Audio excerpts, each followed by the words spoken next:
for it. Okay. So thanks for giving me your time to have a little chat. Thanks for having me. And hopefully we can provide some takeaways for anyone watching, for them to take towards their journey, towards whatever level of football they aspire to play at. Do you want to just tell us a little bit about your roles within the game? Yeah, sure. It's I think I've been coaching football for 18 years. So briefly, sort of started doing, and after university, started doing after school clubs, development centre stuff down in Sussex, near where I grew up. Spent a summer in the States, 2003, working for Major League Soccer camps around New England, which was great. And then came back and then did another year in and around Sussex, working for Brighton of Albion. Again, and just football in the community stuff.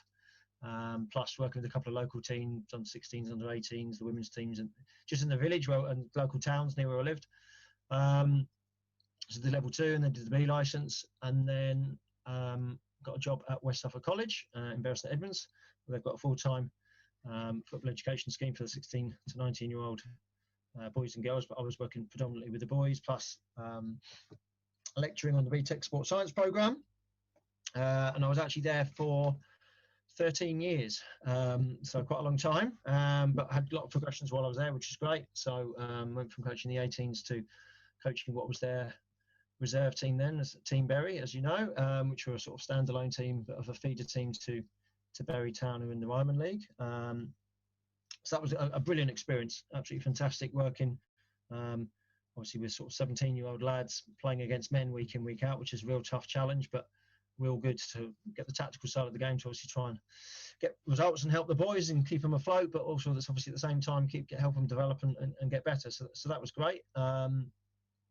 And while I was there, I did a master's degree in coaching at Loughborough, and did the A licence, and started teaching on a foundation degree in sports coaching as well, and then ended up running that. So quite a lot of progressions over the years, but as I was there for 13 years, so lots of bits and pieces happened while I was there. And then 2014, I started working part-time for Cambridge United as well, coaching the under 14s, under 13s at Cambridge, which was really good, sort of my first sort of experience of working with academy level players.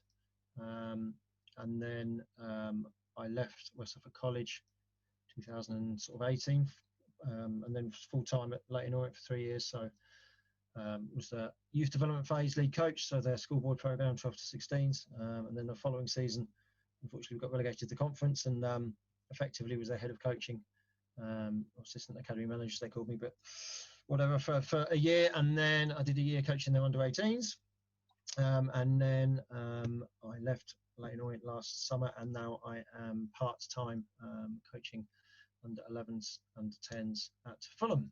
So lots of varied experiences, from obviously kids just starting the game, boys and girls from the age of 4, etc., all the way through to obviously adults who've gone on to play locally, and adults who've gone on and play professionally. So quite a broad experience over the last 18 years, really. Yeah, it's quite the CV. There's a question come straight to mind already, but I'm going to just hold a little bit. I'm going to come back to it. I've got a question. Obviously, we're talking about your coaching career, because obviously we crossed our paths through coaching. Yeah. And now obviously you're saying you've been coaching for so many years. Is there, or do you ever remember anything of an experience or a memory from when you were a player that a coach did for you that you still remember while you deliver your coaching now? Is there something back during those playing days that you remember? Probably some of the things that I would remember, I would potentially do the opposite now. Yeah, no. I loved football. I didn't start playing until I was about 9, I think. So I was late sort of playing. And England lost to Germany in 1990 on penalties, and that annoyed me. And that was it. And then I got hooked, and everyone at school was obviously into it. But for some reason, I think because, I don't know what reason really, but just didn't sort of start playing until I was late. So I wasn't really the best when I was younger, and sort of trying to play catch up, which is probably what gave me that sort of motivation and drive to want to pursue it when I was older. So I was still really, really keen at sort of 16, 18. And then when I went to university, I was still playing and stuff when a lot of lads sort of, they've probably reached their peak when they were younger. So, so that put me on a slightly different mindset, I think, to a lot of the lads that I used to play football with. And then just played non-league in Sussex for a team called Stenning Town, which is sort of an Eastern County sort of level. And then, obviously, some of the managers and or dads, as they were when you were a kid growing up, obviously they were brilliant, and you knew their heart was in the right place. But I think for me, it was the fact that because I was a little bit behind the other boys at a young age, I really wanted some help. If I'm honest, I really wanted sort of individual help, and obviously, with their best intentions in mind, they kind of coached the team, and we did sort of the stuff from the 80s and the 90s, the line drills, and obviously we played some, rondos and small-sided games and possession games, but it didn't, obviously, clearly it probably improved me, but I don't really remember anybody sort of taking me to one side and saying, I can help you become a better footballer. It's kind of learned for myself. But I played a bit of tennis when I was at school and stuff, and my mum and dad played, and my mum still plays now, even though she's in her 70s, and we had some tennis coaches, and that obviously made a massive difference because it's a bit more of a technical game, but just having somebody help you with your serve or your backhand, etc. So for me, that's kind of been my mindset a little bit of why I got into it. Was I always felt that I could help people get better on an individual basis, which I guess is why I started, and hopefully something I'll still try and do today is obviously help the kids at Fulham or wherever I've been, individually with their game. And I think people, when you give them a little bit of individual coaching, it means so much more, rather than just coaching the generic, standing and talking to 14 players or whatever. So I wouldn't say there's anything stand out individual. I remember having a Barney with a manager when I was about 16. And he tried to get me to track back to become a spare defender when I was playing right wing. And I remember saying to him at half time, well, if I'm going to cross it at their end of the pitch, by the time the goalkeeper's potentially caught my cross and kicked it down the field, how the hell am I going to run back and defend the back stick and to cover the fullback?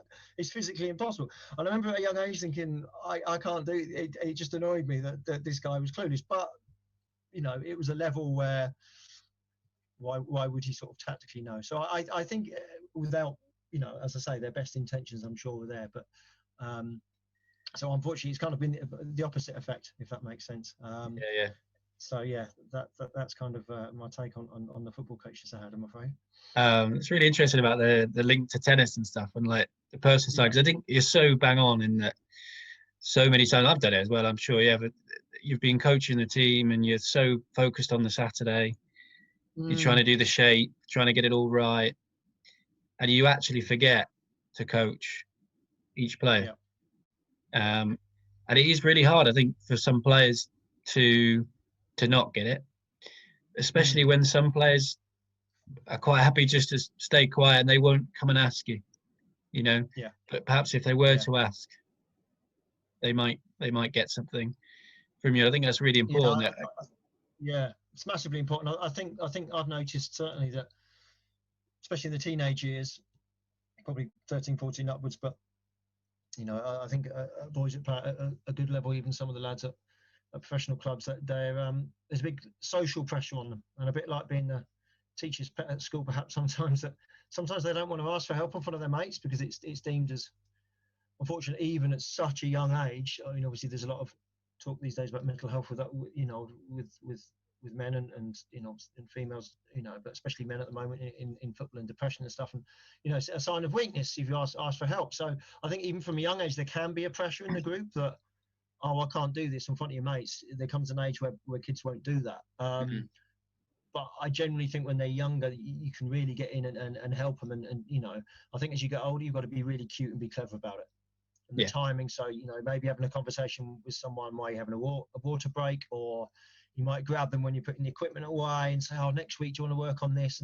And plant the seed in their head, perhaps, rather than, necessarily showing them on front of other people. Other lads, I think it's getting to know your players. You've got to know them individually. Other lads are fine about it. I think the thing you say there about you've got so many plates to spin, if you like, before a weekend match. Obviously, in the professional game or academy levels, obviously the fortunate thing is you've got more time. So the clubs I've been at, they've done individual or position-specific sessions within the week's program. So all the forwards go together, or all the wingers, or whatever it would be, and you'll be able to do some technical stuff for half an hour to help them on individual bits and pieces. As long as the small-sided game stuff, which clearly everybody at the moment is knows the benefits of that stuff. So it's being able to fit it in, like you say, it's being able to fit it into your week. I think with the growth of and the use of mobile phones and coaching apps and the cameras, etc., I think now there's a real window, and I think obviously kids are discovering lockdown as well, that coaches can work with players, maybe practice a drill or a little session during the week, a new training session for 5 minutes, and then they can go away and do it if they're keen to learn, and then they can show you the results on with videos or whatever, or just have a practice at home. So I think there's real scope with the use of technology now to maybe be able to hit both sides of the coin in a little bit more detail than perhaps there was in the past. No, absolutely. I think as you said, there's so many tools to use, and going back to just having that confidence to ask a question of a coach as a player. I remember actually I was with you on one Saturday with Team Berry, and I said something at half time, and it was quite a reasonably basic thing to say. One of the players didn't quite understand their role within that, and as we were walking back towards the pitch, he came over and just said, "Didn't quite get your point. Does that affect me?" He asked me, and I told him, "Yeah, that you just need to do that," and just having that extra few seconds just to, but him having that confidence just to come and ask, because he could have completely just ignored it, got on with it, and it would have my coaching would have been wasted on him, but just having that confidence just to come and say, "I didn't get it." And I actually came away thinking, you know what, that's so important. I think it's interpretation as well, isn't it? So you doesn't have to be football. You could be trying to explain anything to 14 people, and depending on the language that they understand, previous experience, misinterpretation, perhaps not listening to part of it, or only listening for what they really want to hear and all that kind of stuff, then they're going to all receive different messages. So it's tough, but it's an interesting story you said that, so that's great. I think on that note, it's, for me, the key is, if you can do it, is to create an atmosphere and create an environment where they help each other in that respect, and they actually feel comfortable doing that, and they know that they can come and approach you. And I think, like you say, having two coaches, like when we worked together that time, that's also key. So you can almost have your, and often it is the assistant, just through, that's the way the hierarchy goes. It has nothing to do with the skills of either coach often. But often that's the massive role of other coaches, is that link, if you like, sometimes between the players and the head coach, if you like, in that situation. So you are a coaching team. That's one thing which I think is massively important for coaches of the future, or any coaches, people coaching. I'm sure they understand it. Those who are, is that you are a coaching team. You very rarely are you working on your own.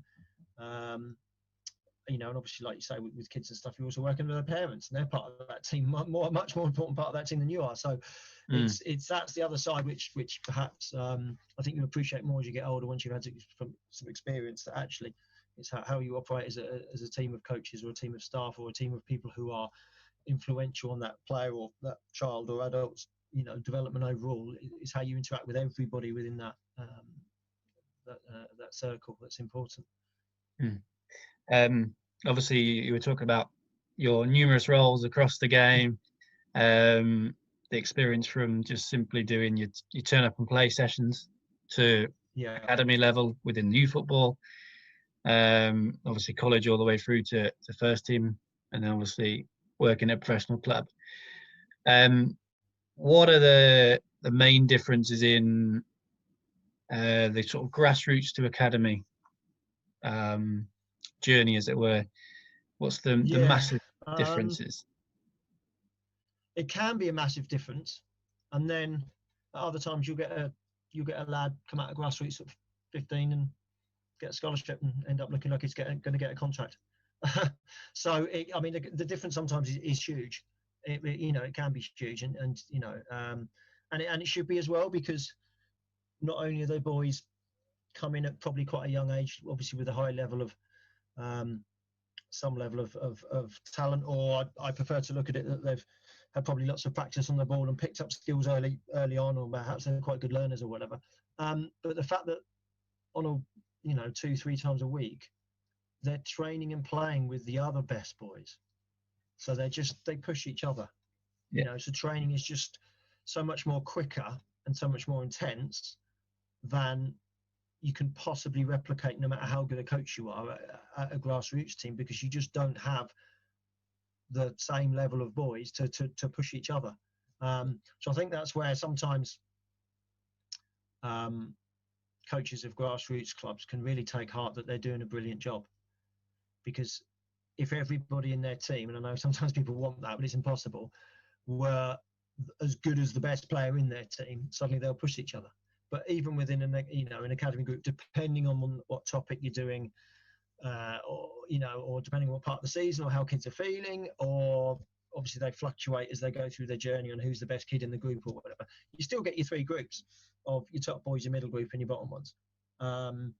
And sometimes the difference can be just as vast, or not quite as vast perhaps as a grassroots team. It depends on the team, I suppose. But so for me, there is a huge difference. But then, as I say, you will always get kids who come in and you come in on trial at whatever age and do really well, and then it does take them a while to get used to perhaps the speed. But once they've got used to it, then they're often fine. So there's certainly some gems out there which can cope with it. I think mindset wise it can be a challenge, because often the boys who perhaps get offered a trial at a professional club are the best kid perhaps in their team or their school, and then they perhaps join a professional club and they're no longer the best kid, even if they come in and get offered, because they're in the middle ground. Suddenly the demands are so much higher. So I think it depends on the personality of the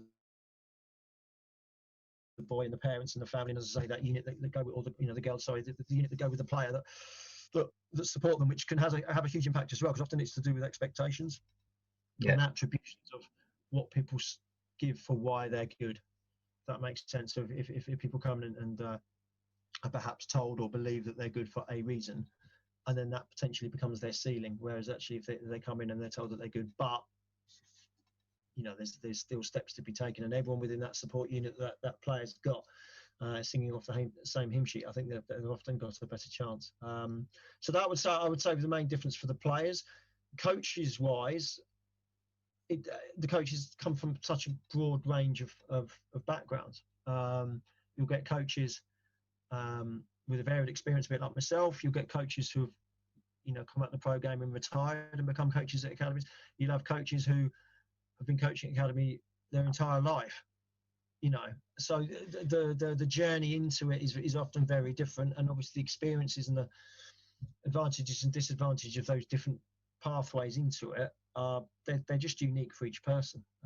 There's advantages to having lots of experiences of only working in academy football, and obviously for myself, I'd say there's advantages from working from grassroots because of all the challenges and the different things that go with it. So I think that's different, but the main thing I'd say is mindset and expectations, and the pressure, which it's hard to pinpoint where it comes from, but you can tell that the boys perhaps sometimes feel under pressure, or you just know there's an atmosphere, even with the younger age groups. That, no, as I say, nobody's particularly wanting to create, just that they know that this thing's going on.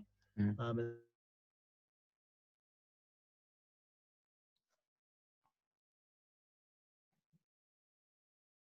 your phrase. Probably as far away as any other child who's still playing. So it's difficult to put your pinpoint, really. Yeah. How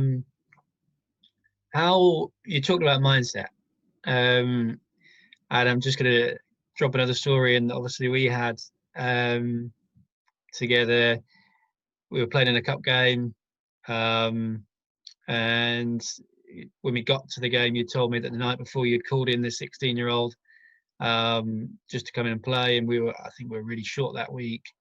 He came in Right. and played and was by far the best player on the pitch. Right. And now, and from that moment, was in every week. And then he's now playing a good level, and obviously he was in the first team at Bury Town for a bit. How important is mindset? Because clearly that lad's mindset was bang on, coming straight into that team at 16. I think it's to do with personality as well. So people use mindset like it's something you can turn on and turn off, which I think those players have that mindset to be able to do it. But I also think there's such a broad range of different mindsets that are successful, if that makes sense. So I think people need to know themselves and understand who they are. And some people can do that, and some people perhaps don't, or perhaps some people discover it at a later age. So I can't, if I'm honest, remember the person you're talking about. But you get some kids that are really, really laid back and really calm, and nothing phases them. And I think as long as that's how they play the game, and the way that they play like that, if that makes sense, suits them in the position and the style and the system, that makes sense. I'm going to say Jack Grealish, not that I've ever met the guy, but I would imagine he's quite laid back. He seems quite laid back, blah, blah, blah, Dele Alli, those kind of players. But they play a way that represents their personality. If you've got another player who's for example, really intense, really professional, and you can imagine he's perhaps a little bit, perhaps more highly strung, James Milner, Jordan Henderson, for example, they're just as successful, but they play the game in their way that suits their personality.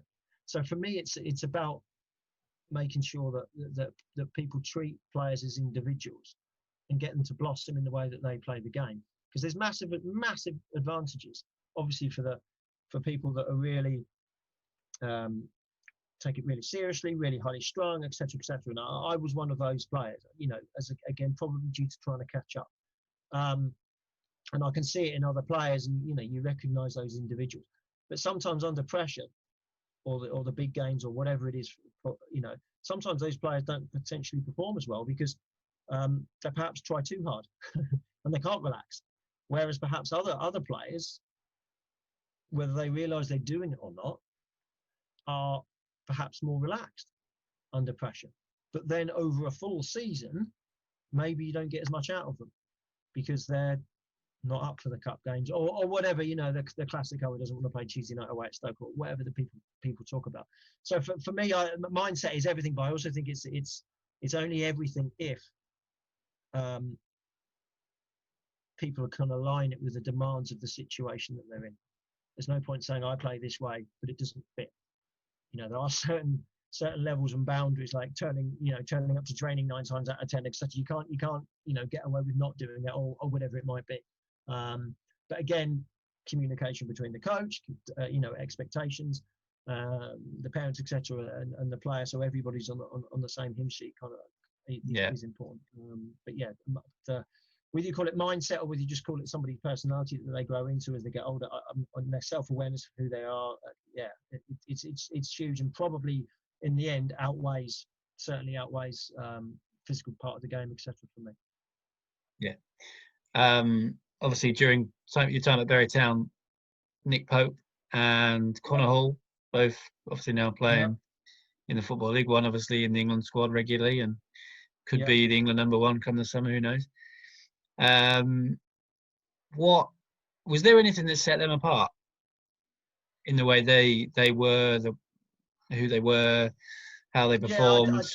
I mean, I think Nick was obviously unlucky when he got released from Ipswich, because he wasn't the tallest and he was going through a growth spurt, etc. And his coordination was exactly what it should have been if somebody's experiencing it. And I think the science that's around these days, perhaps it wouldn't have happened, or they may have had other goalkeepers that were better or whatever. I don't know. And it's not really but he when you talk about mindset and personality,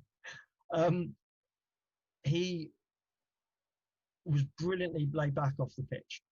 And I'm sure you've met him, and his parents are the same. Again, going back to the parents and the team behind the team, if you like, or the team behind the player. lovely people, and what a real gentleman and a real lovely guy as well. The same with Connor, and Connor's family, etc. But when Nick played, even in a five-a-side in training, if he let a goal in, he was fuming. Absolutely, on Friday 5-0s up at the rugby club before the weekend, it was all a bit of a giggle and a bit of a laugh. Let off some steam on a Friday afternoon, long week at college, etc. And he'd be smacking the floor if he let a goal in a five-a-side, and then if his team were drawing, he would get out on pitch and score a goal. So for me, his mindset was a hunger and a desire that I think, and somebody would have to ask him, was inside him to want to be the best goalkeeper by keeping the ball at the back of the net. Now, where that came from and what drove that and where that developed and when it developed, etc., only he could tell you if he's aware of where it came from, because sometimes people don't, and that's also absolutely fine.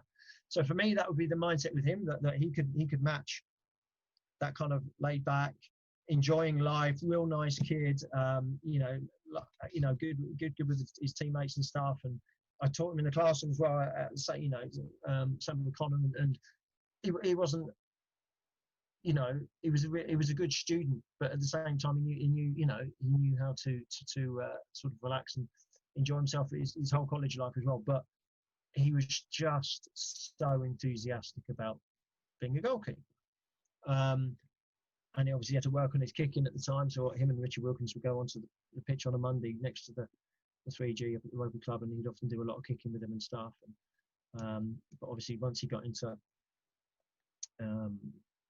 Charlton, initially, and then you get into that full-time program, and you get into the gym full-time, and then nutrition and stuff. And then I remember he came into the office probably a year after he'd been there, and I just thought, who's this guy? He was massive, height-wise, that way, everything. And you just thought, yeah, he's that. And then obviously the pitches are nicer, the balls are.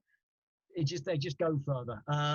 Connor was very, very, very similar. So single-minded with regards to when the game was on, and slightly different to Nick. That I think he would probably show his emotions when he was younger, when he was playing, when things weren't going well on the pitch. A bit more. But obviously he played in defence, so sometimes obviously involved in tackles and stuff, which obviously goalkeepers perhaps.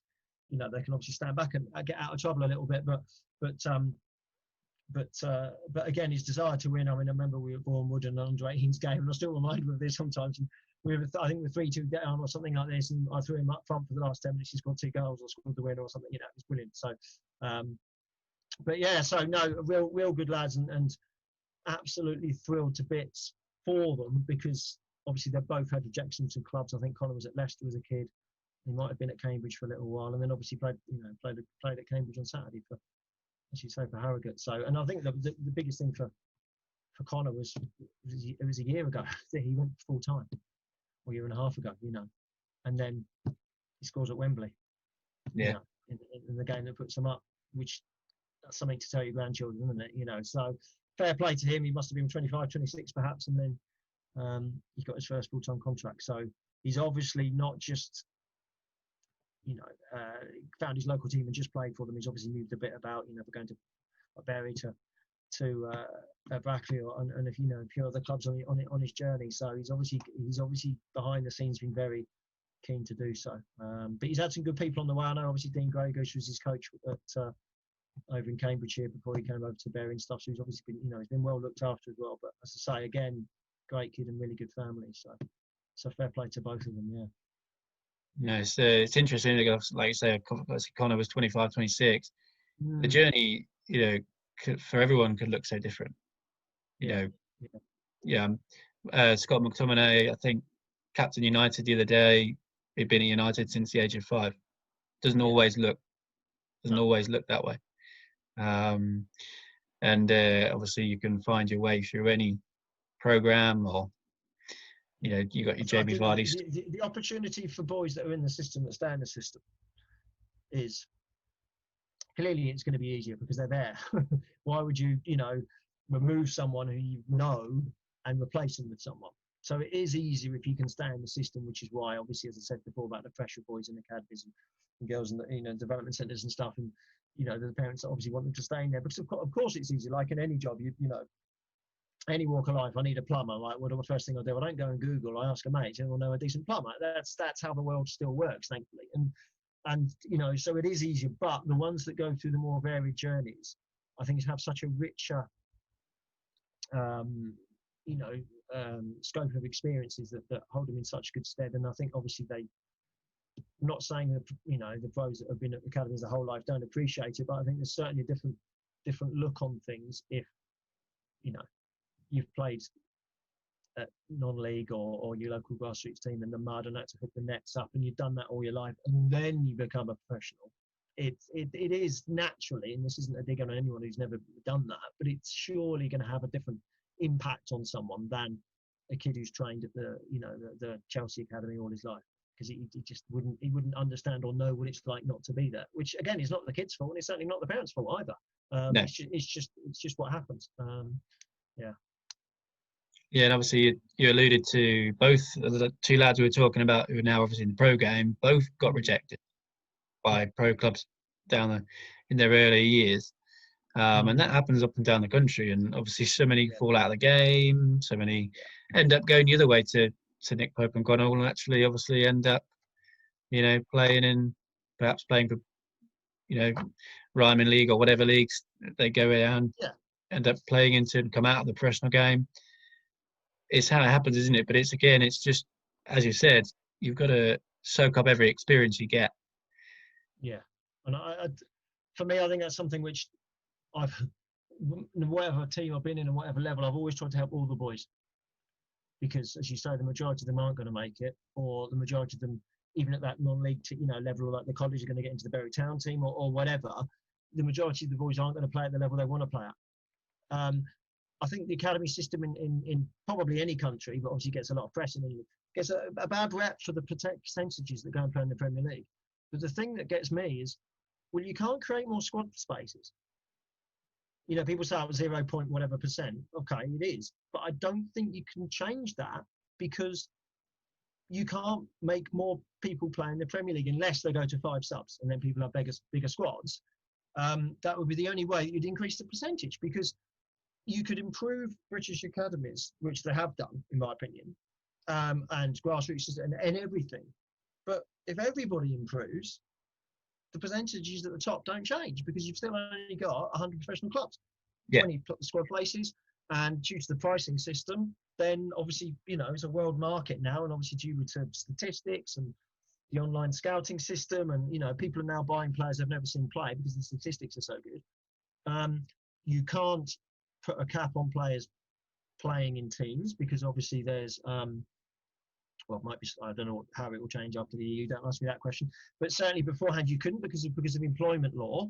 So that was, but people don't see this. They go, it's just not fair because the foreigners play. Well, it's employment law. You can't stop someone from playing, it's a job. So I think that's something which, I'm sure it's similar to being on the West End stage, or being a golfer, or being Hollywood actor, or reading the news on the BBC at 6 o'clock or whatever. But the difference is, because of its accessibility and popularity, more people play football. Yeah. So, but that's the beauty of the game, and there's a reason more people play football, is because it's easy to play, it's sociable, and it's fun, and it's 360 degrees, and you use your feet, not your hands, and it's a brilliant game. That's why we all love it. I won't name any names, but I had a mother email me when I was at one of the professional clubs, who I used to coach at the college, and she said, "Oh, can you get my son a trial?" And I thought, "Oh dear, how am I going to answer this one tactfully?" So I googled thepyramidinfo.com, and counted how many leagues there were, and and I averaged right, and I said to her, "Look, if 10 players, not including goalkeepers, if 10 players start every week, forget the squad players and the subs, 30,000 boys or men playing similar or level higher than him between him and the club I was at." And I said, "Well, what's going to make him stand out from 30,000 other people?" And obviously, she wouldn't have no idea. Why would she know that was the amount of people that were, playing at the levels, 5 or 6 levels between the club and where her son was at, across the country? And that's with the club, or we're only recruiting British players. They weren't even recruiting, for obvious reasons, for scouting boys from all over the world. So I think there's an awareness thing which the media, although they know it, probably don't use it because it's a good story to kind of create interest around academies and stuff. So for me, football's obviously, if you get to play it full time, it's brilliant. Not that I would know, but it must be amazing. But you still finish at 35. People say you're a retired footballer. Well, what other profession would you finish at 35 and people say you're an ex whatever for the rest of your life? So if a lot of people have career changes, in their 30s, but they don't say I'm an ex-teacher for the rest of my life because you've now got a new job. So I think there's certainly the way it's talked about is a bit strange. So if you get an ex-professional on the television now who's doing media work, they shouldn't be called an ex-professional footballer. They should be called a football pundit, because that's what they are. They used to be a professional footballer, fine, but that's not who they are for the remainder of their life. So I think it's the way that it's described, which is why some of these people who come out of the game get into trouble, because they class themselves as an ex-professional footballer rather than, right, well, I did that, now what do I do? So for me, it's always important for me to coach all the boys to try and get them all to improve, as footballers and as people, to the best level that they can all reach. Because, as I say, it's and also with an injury, it could be over within a minute. So yeah, that's it, isn't it? It's tough. It's really tough. Yeah. Obviously, you had a great experience with Leyton Orient under 18s, and seeing obviously being close to that football league, and kind of seeing what standards are needed. What standards are needed, and what demands are there of those coming in at under 18 level of a football league club? What are those standards? Really lucky.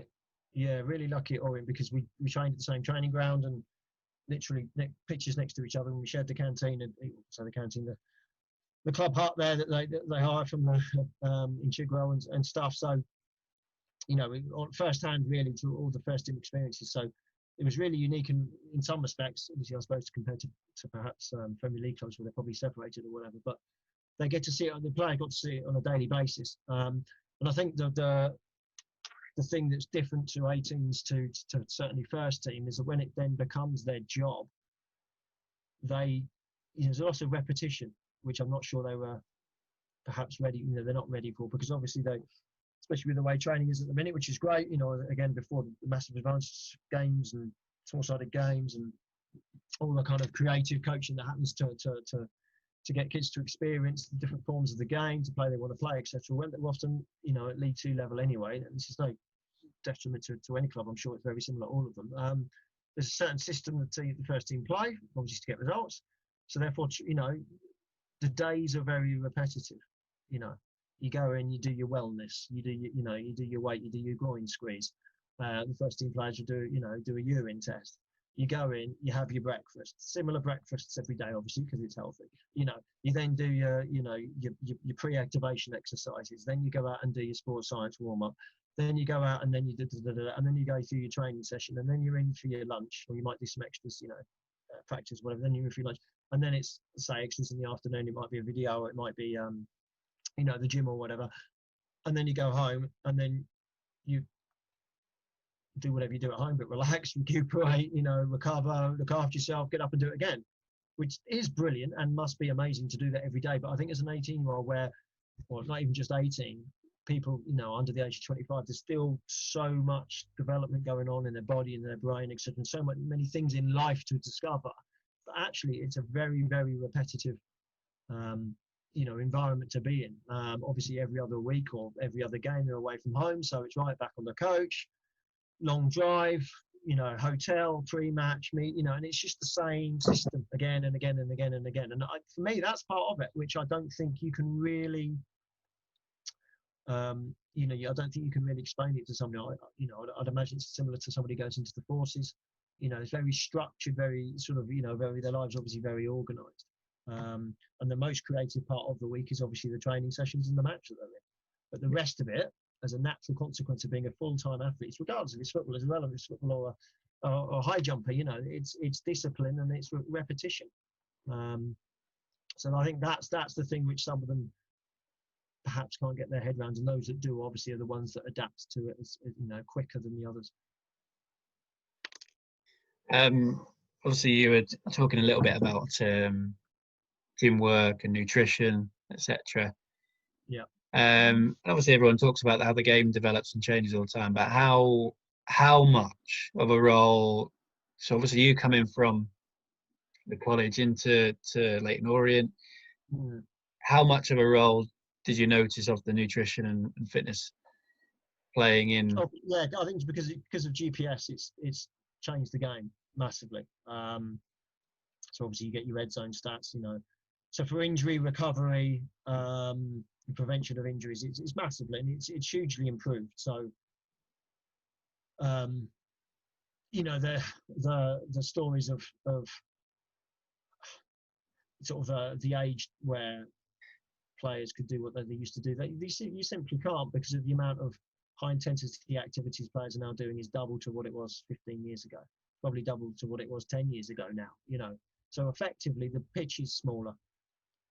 Do you know what I mean? Because they're getting from end to end so much quicker, so often, which is obviously why you see the football the way it is, where once you get to their end, they're already there waiting for you. Oh, so you've got to break down 8 players, and then as soon as they win it back, they're probably going to score unless you're really careful. Whereas it obviously didn't used to be like that. So that's how the game's changed. Effectively, the pitch is smaller.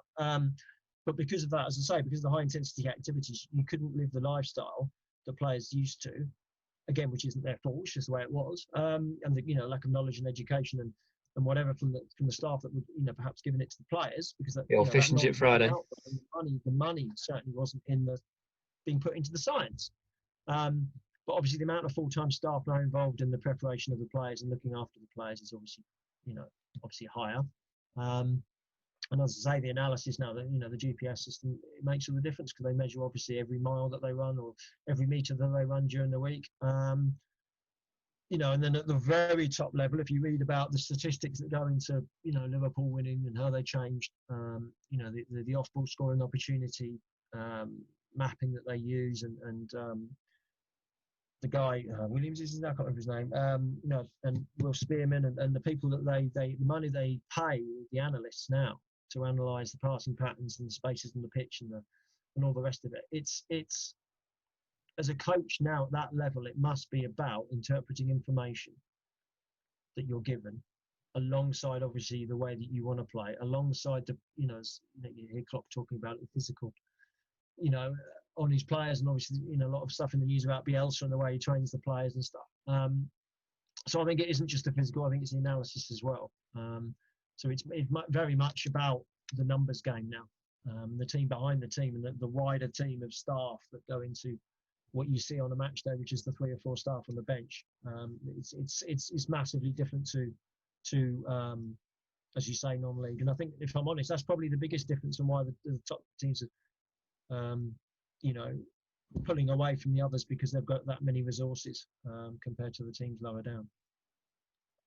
Yeah, it really has changed. Like you say, some of the science behind some of the Liverpool stuff is absolutely mind-blowing. It just shows you how far the game keeps going. The demands get higher and higher. Have you got any? So if we had a player right now that was wanting to again progress from semi-professional into professional, or from the amateur game into the semi-pro game, is there anything is there a little snippet you would give for them towards their journey, something that would be really important for them? I think they've got to, if that's the journey they want to take, they've got to ask themselves whether they want to make the sacrifices that are required to do that, to get there. So I think if that's their goal, anybody can say, I want to be an astronaut. No problem. Anyone can say that. But then I think you've got to be really realistic and go, well, what's the reality of the situation? What's the numbers, as I say, the amount of players that are in between me and where I want to get to? And then you've got to go, well, what are my strengths? What are my weaknesses? And then what do I need to improve on? What options have I got to get to, to beat that reality, to get to that's how I want to get to? And I think they've literally got to write down with themselves and go, well, what do I need to do to get there? And then ask themselves the question if they want to take the sacrifices that are required to do it. Because it comes down to the will of the person to want to do it, I think, essentially. And it's a bit, as I say, it's a real sort of deep look at yourself and a reality check. Even as a teenager, I think they've got to go, well, hang on a minute, this isn't, it's not luck and it isn't talent. Obviously, of course there's some talent involved, but there's so many talented players playing at levels a lot lower than players above. And the difference, I spoke about before, isn't talent. It ends up being mindset, personality, whatever. But if you times that talent by the mindset and keep going training, obviously your skill level and your consistency and your game understanding and application, etc., becomes higher than somebody that doesn't. So you become a better footballer. So for me, it would be that, but it'd be a real hard, because people don't do it, and I understand why people don't do it, because perhaps they don't have the knowledge. But it's to speak to the right people, trust people that are there to help them, because there's some, as you know yourself, and you include yourself in this, there's some wonderful, wonderful people who are in football or sport or whatever it is for the right reasons, because they've got a passion for it and they just want to pass on that knowledge and trying to help other people. So I think, certainly seek as much advice from different people from different backgrounds. Don't just stick with the one club you're at. Go and speak to people from different clubs and different experiences. And don't be sort of narrow-minded by there's only one path to get into it. And I think the other thing is depending on where you live, and again, depending on how serious you are at doing this, you're going to need to be prepared to move. So Connor Halls now lives in Leeds at 26. So he's, obviously had to uproot his family and live there.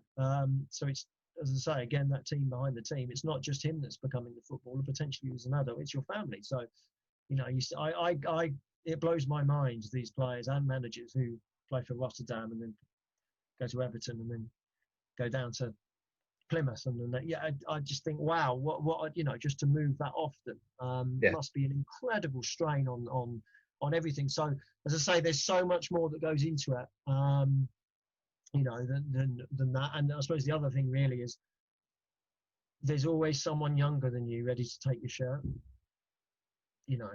As Dele Alli being the classic example at the moment. He was obviously the number 10, if you like, for England. Now he's going to, faces a difficult challenge to get a starting position next summer, even if being in the squad. So I think that's the other thing, is that as good as you think you are, there's always someone else.